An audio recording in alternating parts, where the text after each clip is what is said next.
5h28, PEC dos precatórios. Márcio Rocha ao vivo conosco, direto de Brasília. E aí, Márcio? Não desentala esse assunto aí, não? No Congresso Nacional? Boa tarde. Oi, Cris. Boa tarde para você, boa tarde a todos. A gente fica na expectativa, porque, por enquanto, foi mais um adiamento, né? A gente estava na expectativa de que essa PEC fosse votada nessa quarta-feira, mas acabou que foi adiada mais uma vez.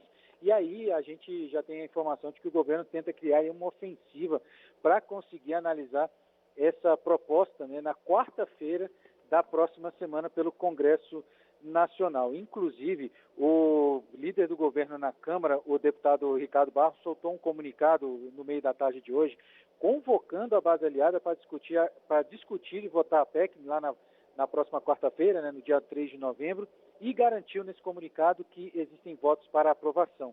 Negou que vai ter uma prorrogação do auxílio emergencial ou um decreto de calamidade que vai ser editado, o que chamou aí de meras especulações, e que o único motivo para ser contra a PEC é a tentativa da oposição de impedir que o presidente Jair Bolsonaro pague o Auxílio Brasil. Lembrando que é um novo programa social que tenta atender aí cerca de 17 milhões de famílias. Lembrando também que o adiamento de ontem aconteceu por causa do baixo quórum registrado na sessão de quarta-feira e fez o que o presidente da Câmara, Arthur Lira, fez com que ele decidisse, né, adiar essa análise do texto. Porque é o seguinte, o que aconteceu ontem? A base governista conseguiu aprovar um requerimento de urgência para votar essa PEC ontem mesmo, né, na quarta-feira, só que conseguiu apenas 253 votos, o que ligou um sinal de alerta aí no presidente da Câmara, que já viu a possibilidade de uma nova derrota nas votações do plenário. Lembrando que ele também saiu derrotado na votação da PEC do CNMP, né, do Conselho Nacional do Ministério Público, e lembrando que as duas propostas são propostas de emenda à Constituição, e aí precisam, né, de 308 votos para que o texto seja encaminhado ao Senado. E por isso o ministro da Cidadania, João Roma, chegou a fazer um apelo para que os parlamentares votem a PEC até pelo menos a segunda semana do mês que vem, para não prejudicar a população. É um trechinho que a gente separou do dia aí para ouvir agora. Nós estamos sensibilizando o parlamento para que seja o quanto antes, se até o dia 15 de novembro, no caso antes, porque o 15 é uma segunda-feira, feriado. Nosso apelo é que para que até a segunda semana de novembro essa medida possa ser aprovada, porque senão terão dificuldades operacionais, inclusive, para fazer chegar o recurso a essa população. Pois é, o presidente da Câmara defende que a discussão é essencial para resolver o teto de gastos, né, e disse que vai conversar até com parlamentares da oposição para conseguir um acordo. Mas essas negociações com os oposicionistas, né, não serão fáceis, principalmente porque, como afirmou a deputada Érica Cocai, do PT, inclusive do PT aqui do Distrito Federal, o objetivo do governo para os oposicionistas é o fim da Bolsa Família. É exatamente o trecho que a gente vai ouvir agora. E a partir do calote dos precatórios, com o novo cálculo do período do IPCA, o governo vai ter por volta de 110 bilhões de folga orçamentária. 110 bilhões de folga orçamentária que ele diz que é preciso para ampliar o Bolsa Família, que ele quer destruir, que ele quer ampliar só até o final do ano que vem, só durante o processo eleitoral. É um governo que está de costas para o povo brasileiro. Pois é, se esse prazo que foi estipulado pelo governo for mesmo concluído, né, a expectativa é viabilizar o Auxílio Brasil já para o próximo mês, quando não será mais pago aí o auxílio emergencial. A PEC, lembrando, né, essa PEC dos precatórios limita o valor de despesas anuais com os precatórios, corrige os valores exclusivamente pela taxa Selic e muda a forma de calcular o teto de gastos, Cris. Então, ficou tudo para a semana que vem. Muito bom. Obrigado, Márcio Rocha, ao vivo de Brasília. Cláudio, Humberto, Arthur Lira não pagou para ver, não. Segura, vamos negociar isso daí, eventualmente mudar o texto, porque... O problema é que ele determinou, ele deve ter se arrependido temporariamente da decisão de haver determinado o retorno do trabalho presencial desde segunda-feira, né? Segunda-feira passada. Aí o que é que aconteceu? Os deputados estavam lá meio naquela coisa, tá pensando que é só sindicalista que não gosta de trabalhar, deputado, se puder ficar em casa, fica também, né? E aí o que é que aconteceu? Os deputados começaram a apresentar dificuldades de chegar e voltar ao trabalho presencial esta semana. Foi isso que não possibilitou a presença em Brasília de um número que desse confiança, um número de parlamentares que desse confiança ao presidente da Câmara de que haveria possibilidade de aprovação da PEC. Ele não quis correr o risco de uma nova derrota, como aconteceu na semana passada, né? Então, ele segurou por essa razão. Eu acho que é exatamente isso. É preciso também explicar que a deputada que a gente ouviu aí, que estava... é uma forma de ver as coisas, né? Na verdade, é uma mentira que acabou sendo dita, porque o que acontece é o seguinte, esses R$400 são, como é que chegaram a esse número, né?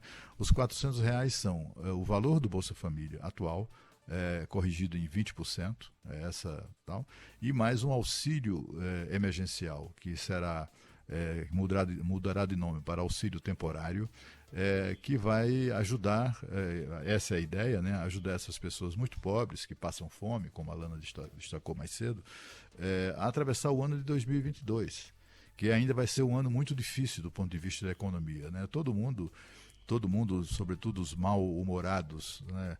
Essas pessoas mal-humoradas que compõem o mercado financeiro estão aí traçando um ano de 2022 do ponto de vista da economia absolutamente tétrico, né? Se ficar confirmado isso, se essa previsão apocalíptica se confirmar, se vai ficar ruim para os milionários do mercado, você imagina para o povão, para esses milhões de brasileiros que passam por dificuldades. Então, assim, a alegação de que a coisa é eleitoreira, não sei o que e tal, olha, sempre houve essa alegação em torno de programas desse tipo, né, como o Bolsa Família, né? No passado, há uns anos atrás, quem dele se beneficiou foi o presidente Lula. Quem dele se beneficiou foi a presidente Dilma. A presidente Dilma, inclusive, só venceu a reeleição, só foi reeleita porque difundiu a mentira, fake news, mas ninguém lembra disso, né? Fake news é coisa de bolsonarista. Difundiu a mentira, que todos nos lembramos, de que o Aécio Neves, se fosse eleito, acabaria com o Bolsa Família. Lembram disso? Uhum. Foi exatamente o que derrotou Aécio Neves naquela disputa, né? A disputa estava muito apertada e ali na última semana a Dilma se recuperou e passou o Aécio. Foi exatamente em razão da questão do Bolsa Família. E foi só para mostrar o peso de fato que há. E eles sabem, né? Hoje os deputados do PT, que já ganharam a eleição usando o Bolsa Família, sabem o poder político que há nesse programa. Agora, quer saber? E daí? E daí? Não é? O importante mesmo é que todo aquele contingente de brasileiros puderam comer, né? Essa é a única maneira que isso pode ser suprido, essa necessidade pode ser suprida sem aquela antiga troca de qualquer coisa por voto. Eu vi com os meus próprios olhos no meu estado, antes desse processo, antes de urna eletrônica, etc., eu vi espantado as pessoas trocando voto por comida, por dinheiro. Isso ali a poucos metros da sessão eleitoral. O sujeito que colocava no interior os chefes os chefes políticos, né, os coronéis, colocavam seus capangas na porta ele próprio ia também, né? Se tinha ali uma sessão onde havia uma possibilidade de o candidato do coronel perder a eleição, ele estacionava o carro dele, em geral uma caminhonete assim, na porta da sessão eleitoral, e ficava lá, né, com o revólver na cintura. Como vai, dona fulana? Votou bem? Ou para quem estava chegando, vote bem, vote certo e tal. Era uma presença dele ali, é que o povo, quanto mais simples, maior era a crença de que o coronel tinha olhos, inclusive, ali dentro da cabine indevassável, né? E era assim que eles conseguiam eleger os seus candidatos.